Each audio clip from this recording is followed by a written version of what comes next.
Well, what's up, kids? Welcome to another Friday Live at 3. I was gone last week. Went on a bit of an adventure with Gail. Went up to North Carolina, pulling the race trailer. Put over 1,000 miles in that poor truck of mine. Then another 250 on the car on the racetrack, and then came back home. And what was left of me showed up here for work on Monday. But totally worth it. Totally worth it. So now we're going to see if we can answer a few questions today. If anybody sends anything in, and I think we've got a few from the week that Hank has curated for us that I'll go through. Maybe help out somebody in the process that's watching here today. Next week, I'll be on another adventure. 1-year anniversary for Gail and I. So we're heading out of the country for a few days. So you'll have to live without me. This weekend, holiday weekend, staying at home, dude. Forget all that. Nothing like a 3-day weekend at home. But for those of y'all that are heading out to celebrate Memorial Day, y'all have a great time, and try not to break too much of your stuff where we have to start working on it on Tuesday. All right, so let's look at whatever questions got sent in from Hank once I find them. There they are. We're on the right date, so I think we're good to go. Steve Burnford had asked, I have an 05 Ninja 636, and I'm having trouble figuring out what is happening. When testing the battery, it reads 11.68 and goes down. Oh boy, it goes down when I rev the engine. It died on me while riding it. It is a brand new battery. Any ideas? Also, it has a new stator and regulator rectifier. Well, 11.68, that's marginal and even starting at, and it should be around 12 and a half. When you rev it up, you should be 13 and a half, or maybe even more. Well, you've already done your stator, okay, and you've already replaced your regulator rectifier. Still no go. Well, there's only there's two other things, but more than likely there's something wrong with the wiring going in between those 2 points. So get out your voltmeter, set it to ohms or continuity, start going point to point, and make sure that we don't have a break in the line somewhere. I'm betting that you do. Now, it will be a highly unlikely, but your rotor can go bad, but that's usually because of some type of physical damage, or I've seen in one case extreme overheating of the stator to the point it would swell up the magnets and they would hit on the inside. So, but that was an extreme case. I would go into the harness and do point-to-point testing and see if you can run it down. Let us know what you find. Rafael Lavorato. Hey, how's it going? My 4-tracks starts to misfire and cut out when it gets too hot, but when I ride at a high speed, it gets good airflow. The issue stops. What could it be? I've already changed out the spark plug and coil, cleaned the air filter, switched the fuel, and even added injector cleaner, but it is still acting up. Well, if you've already replaced one of the first things I would have run to, and that's your ignition coil. Usually when those are starting to fail, when they get hot, they break down and then it'll start misfiring. Yours, I'm kind of leading toward the carburetor itself. I wonder if it's leaning out a little bit too much because it's getting so hot in there to the point it's even potentially boiling, almost boiling the fuel in the bowl, depending on just how just how warm it's getting there. I would bring out your air fuel mixture after I looked at the spark plug, probably another half a turn, and then see what it does. It may be something just that simple, because what you're describing is it can happen either when it gets hot, when it's too lean or too rich. But I'm betting yours is going to be too lean at this point. So give that a shot. It costs you nothing to turn that air fuel mixture just a half a turn and see what it does. Richard Hui. I have an '07 GSXR 600. I changed out the ignition switch and the bike turns on. I don't hear the fuel priming. It cranks. It just stays cranking, but won't fully stay on and idle. It has some weird buzzing sound. I hear of the sound of the fuel priming. Could someone give me advice on what it could possibly be? All right. First question: why did you need to replace the ignition switch? Because of a lost key or something like that? I'm wondering if you were having an ignition problem before, and that was just symptomatic, and that's the thing you ran to, and it could be a whole plethora of other things that could go wrong. The one thing that jumps out at me is you have some weird buzzing sound when you instead of the fuel of it priming. So I wonder if I would want to run down if I would want to run down whether or not that what that source of that buzzing is. So, without some more information, I really can't guide you any further. But if it's a buzzing sound coming from the tank when it should be priming, I would definitely point my finger at the fuel pump motor itself and open it up and take a look. Self-reliance for all. Here's the dilemma. I have a 2002 Kawasaki Bayou 220. It ran fine for 2 months ago. It died on me while driving. I bought a new battery this year. Battery is charged. My neutral light is off, and I'm not getting any power anywhere. I replaced the solenoid, the battery rectifier, and the starter relay works. Could it be the CDI ECU? I think it's more systemic than that. You replaced your battery.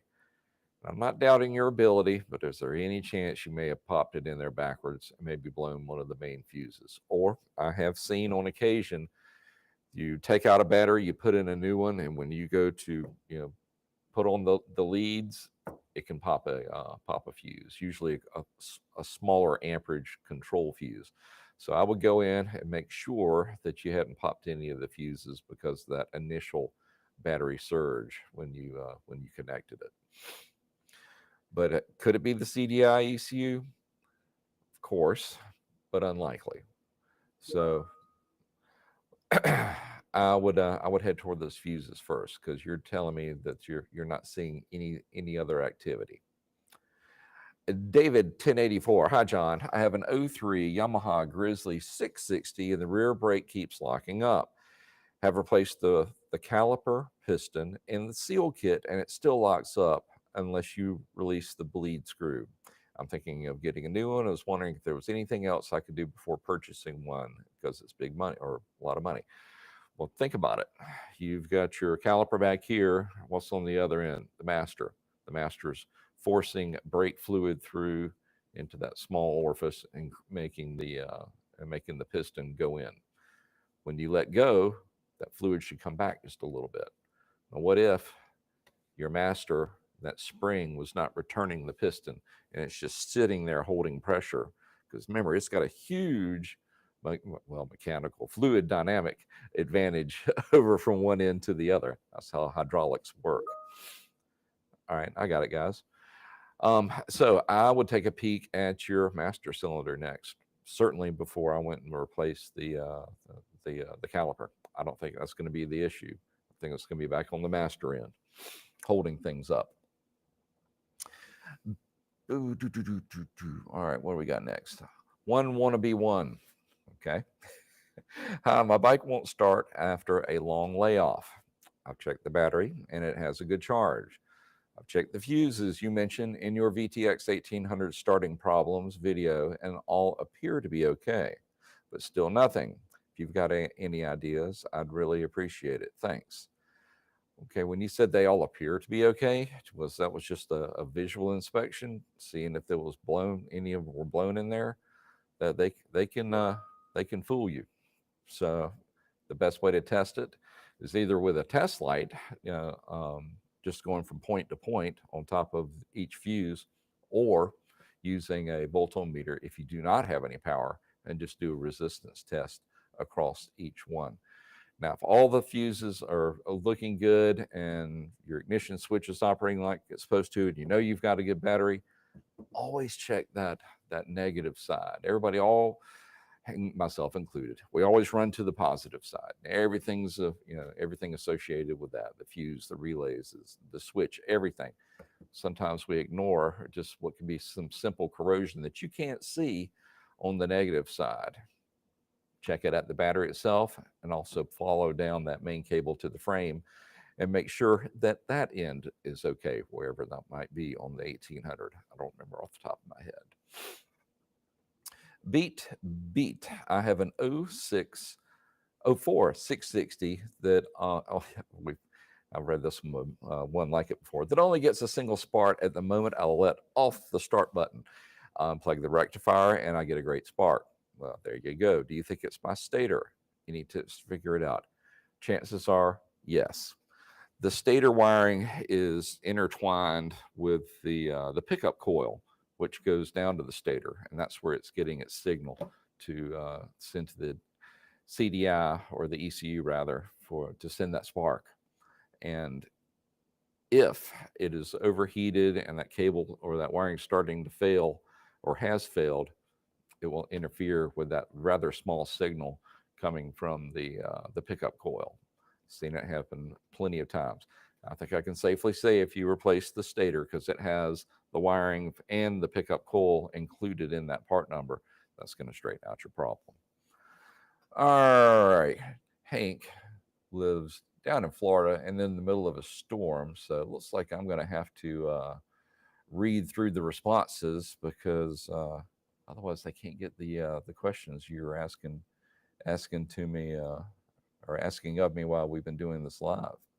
But it's the way I used to do it. It'll just take me a second to scroll through. All right.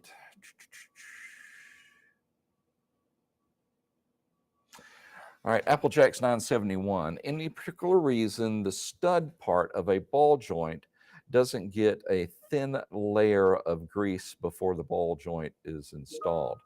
You know, I've thought about that before, because those things can be so difficult to get out of there. But I would imagine the reason is they want as tight as a fit as possible, and they don't want it to move. So putting any grease in there, yeah, make it easier to take out the control arm, you know, in a year or so or more when you have to replace it. But you run the risk of it turning, because let's face it, they're pivoting back and forth, especially on a steering rod control, and on the steering pivot point. So we don't want those to pivot at all. So that would be my long-winded answer. They don't want it, the manufacturers don't want it to move, and they just want you to buy that really expensive ball joint removal tool. That Honda makes a great one, but good gosh, it's expensive. Kim Nierison just ordered a new swing arm for our Polaris Razor 170. We love Partzilla for OEM parts and fast shipping. Well, thanks, Kim. Tell you what, you're singing our praises. I think that may be worth some type of swag kit. If you would, Hank, drop in our email address. Kim, if you'll send your contact information and maybe a shirt size, I'll have Charlotte put together a swag pack and ship it out to you. Sound like a deal?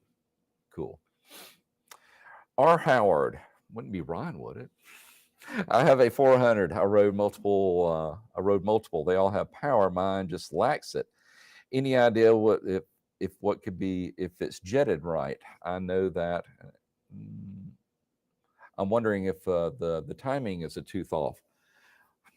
Which 400 is it first, Ron? I'm assuming maybe a 400EX. And if it was a tooth off, it will be running really rough, if at all. I would imagine the only 400 that, well, I'm guessing that this is a Honda that may run one tooth off would maybe be a Foreman 400.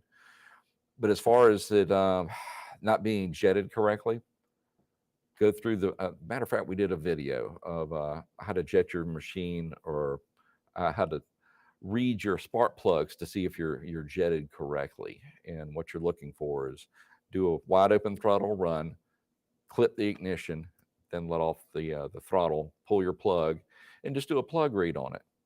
If it's just solid black, well, then you're way too rich. If it's completely white, and even especially the around the threads or right at the edge of the threads, well, then you're going to be too lean. You need to add a little bit more fuel. Applejacks 971. 2014 Polaris Sportsman. If I replace the display unit, will I lose my miles and hours, or is that info stored in the ECM? I'm not sure. It should be. It's probably going to be in the display. All the other machines I've seen, I can't say I've run up on that exact scenario, but any motorcycle that I've replaced or had to replace the instrument cluster on, that information was in the cluster itself. It was not in the ECU. And a matter of fact, for cars, I think that's the case as well. So I think you are going to lose your mileage on your display unit when you replace it. Jonathan Piles, Mr. Mud, how's it going, Jonathan?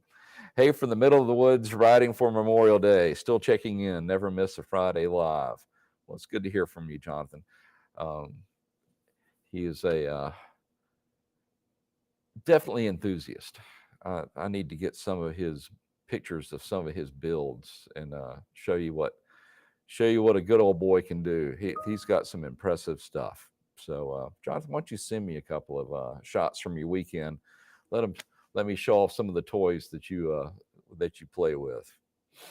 And I was right. Howard said it is a 400, the EX. Well, I can't wait to work on that piece of junk that I bought like 3 years ago.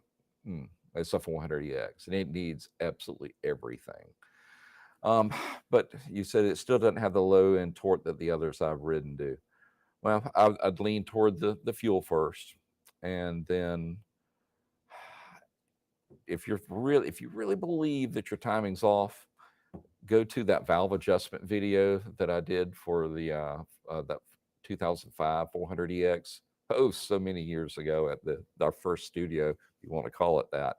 And I go through the procedure to bring it around to top dead center. Go through that and see if your timing marks line up, and that'll answer it. And yeah, definitely keep in touch with us. I'll be curious to find out what's up with yours. So send us whatever you find to that Ask Partzilla website, or not website, email address that Hank's probably going to drop in the chat, I would bet. If not, let's see. Do we have that one where I can drop it in there? Get back up there. No, he didn't put it on that list. There it is. See, my guy's taking care of me down in Florida. Ask Partzilla at youtube.partzilla.com. So send it over there so we can keep up with what's going on with you. Cold War Man. Hello, John. I have a problem with a Honda TR. That's impossible. They don't break. A Honda TRX 350, 89. Sometimes the starter has a hard time turning. When I tap it, it works perfectly. What could be the cause? What could be the cause? Sorry for the translation. I was using the translator. No, you got the information over there to me. More than likely, those bearings are starting to fail inside of that starter itself, and you really can't you can rebuild them, but I wouldn't go there. I would just bite the bullet and get another one and get another 20 plus 30 years out of it. So it sounds like your starter's just starting to fail. The bearings plus the magnets, it's starting to let go, and the brushes. I'm sure it's starting to let go, and you're just having to tap it to get it to cut loose and get engaged. So it sounds like it's time to replace that starter. Eric Shannon, I have a 2007 CBR 600RR. It idles around 2,000 RPMs. It's supposed to idle around 14 to 1,500. It is set in the ECU. I can't figure it out. Maybe idle air control valve. I'm stumped. Okay, it could be the idle air control valve, but I would wonder if it is your throttle position sensor that's telling it where your throttle is positioned. I think that is maybe causing a conflict for it. So I take a look at that before I jump to the idle air control valve. But that could be a possibility as well. It's probably going to be one of the two. Yeah, make sure that the throttle position potentiometer hasn't been kicked over by accident. It happens. Applejack's now sitting one. Thanks for the videos regarding AT battery comparison in the alignment video. Good stuff. Well, I appreciate that. I did a couple of solo projects, and it was just stuff I thought was interesting, so I went ahead and did it. But I'm glad you're enjoying the content. R. Howard, I also have a 2003 Rancher 350, same year I have. It runs perfectly fine in just the low end throttle. It spits and sputters until I give it more throttle. Okay, you're saying that it has a hard time going from idle all the way up to wide open throttle. It's probably going to be your intermediate jet inside there. So you need to pull your carb apart and re-clean those jets, and especially the passageways. You can clean the jets all day long, but if the passageways inside of the body of the carb aren't blown out, it can do what you're describing. All right, guys. Well, it looks like I have caught up with you. I haven't done it the old school way without Hank feeding me the questions. Don't worry, Hank. We still need you. We're not gonna replace you. All right, kids. Well, I guess that's going to wrap it up for me this week. As I said, I will not be here next week, but God willing, I will be back the week after that. Well, everybody have an extended or a good extended weekend, enjoying Memorial Day. Don't forget to say thanks to those that have served and still serve us and allow us to live in the great country that we do. Well, everybody enjoy the holiday, and we will see you not next Friday, but the one after it. Y'all take care.